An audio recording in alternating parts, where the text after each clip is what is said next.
ऐसा मनुष्य स्वर्ग में रहेगा जो बुराई नहीं करता है, जो अपनी जीभ से किसी की निंदा नहीं करता है, जो अपने मित्र की बुराई नहीं करता है, जो अपने पड़ोसी की निंदा नहीं सुनता है, जिसके हृदय में कपट नहीं है, जो शपथ खा करके नहीं बदलता है, जो दुष्ट मनुष्य से कभी प्रेम नहीं करता है, जो अपना रुपया ब्याज पर नहीं देता है, न किसी निर्दोष की हानि करने के लिए वह घूस लेता है, ऐसा मनुष्य परमेश्वर के पवित्र धाम में रहेगा। वह मनुष्य अनंत जीवन का अधिकारी होगा, वह अनंत जीवन में प्रवेश करेगा। लेकिन जो मनुष्य बुराई करता है, जो अपनी जीभ से दूसरे की निंदा करता है, अपने पड़ोसी की निंदा सुनता है, अपने मित्र की निंदा करता है, ऐसा मनुष्य जो है स्वर्ग में नहीं जा सकता।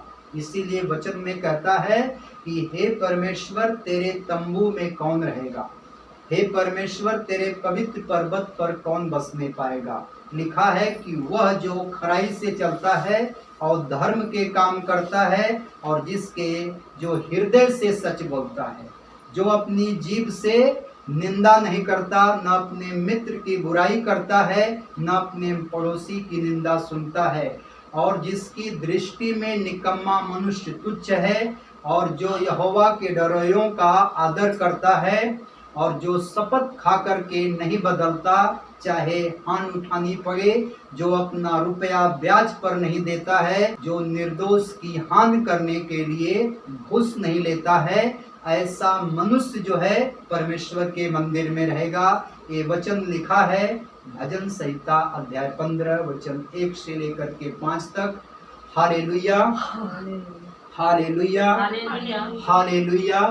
और दाऊद कहता है कि मैं पर्वतों की ओर अपनी आंखों को लगाऊंगा, मुझे सहायता कहाँ से मिलेगी? मुझे सहायता यहोवा की ओर से मिलती है, जो आकाश और पृथ्वी का करता है। वह तेरे पांव को टलने न देगा, तेरा रक्षक न उगेगा। सुन, इजराइल का रक्षक न उगेगा न सोएगा। यहोवा तेरा रक्षक है, यहोवा तेरे दाहिनी और तेरी आड़ है। न तो दिन को धूप से, न तो रात को चांदनी से तेरी कुछ हानि होगी। यहोवा सारी विपत्ति से तेरी रक्षा करेगा, वह तेरे प्राण की रक्षा करेगा। यहोवा तेरे आने जाने में तेरी रक्षा अब से लेकर के सदा तक करता रहेगा। भजन संहिता 121 का 1 से लेकर के 8 तक। अगर ये वचन आपके अंदर हैं तो आप किसी यात्रा में जाओ, शैतान की कोई सामर्थ आपके ऊपर प्रभाव नहीं डाल सकती, आपका कोई दुर्घटना नहीं हो सकता, आप किसी एक्सीडेंट के शिकार नहीं हो सकते।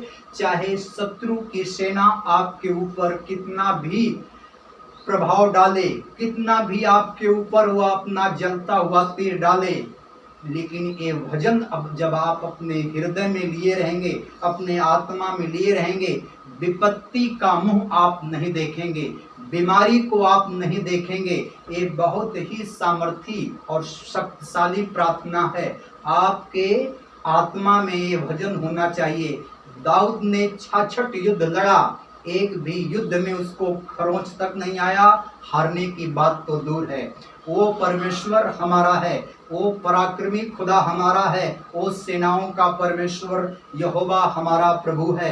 अगर आप उसके लिए ईमानदार हैं, उसके लिए आप कर्तव्यनिष्ठ हैं, उसके लिए आप घुटना टेकते हैं, तो जिसका घुटना उस खुदा के सामने टिकता है, उसका सिर किसी मनुष्य के सामने कभी नहीं टिकता। वह कभी भी किसी के सामने हाथ नहीं फैलाता है, किसी से वह मदद नहीं मांगता है। इसीलिए दाऊद कहता है, हाँ तू ही मेरे दीपक को जलाता है, यहोवा परमेश्वर मेरे अंधेरे को उजाला कर देता है। भजन संहिता एक ऐसा अध्याय है जो दाऊद ने रो रो के, आत्मा में होके परमेश्वर की महिमा किया है। ये बहुत सामर्थी प्रार्थना है। ये प्रार्थना आपके अंदर होनी चाहिए। आप इसको ऑडियो में सुनो, आप वीडियो में सुनो, आप इसको अपने हृदय में लिए रहो। ये शैतान को हराने वाली सब प्रार्थना है। और उसके कितने शत्रु थे, एक भी शत्रु उसके पास नहीं रहे। इसीलिए दाऊद कहता है कि मैं उन 10,000 मनुष्यों से नहीं डरता जो मेरे विरुद्ध पांति बांधे हुए खड़े हैं। भजन संहिता अध्याय 3 वचन 6। मैं उन 10,000 मनुष्यों से नहीं डरता जो मेरे विरुद्ध पांति बांधे खड़े हैं। यानी कि जब हमारे पास हमारा प्रभु सेनाओं का परमेश्वर यहोवा है, जिसने लाल समुद्र को 2 भाग कर दिया, जिसने बड़े से बड़े सूरवीरों को मार डाला, वह परमेश्वर हमारे पास है, तो हमारे शत्रु हम पे कभी हावी नहीं हो सकते। वह परमेश्वर जब हमारे पास है तो कोई बीमारी हमारे पास नहीं आ सकती, कोई विपत्ति हमारे पास नहीं आ सकती है, कोई संकट हमारे ऊपर नहीं मंडरा सकता है, क्योंकि वह हमारी ढाल है, वह हमारी चट्टान है, वह हमारा दृढ़गढ़ है, वह परमेश्वर हमारा रक्षक है। Hallelujah, hallelujah, hallelujah, hallelujah.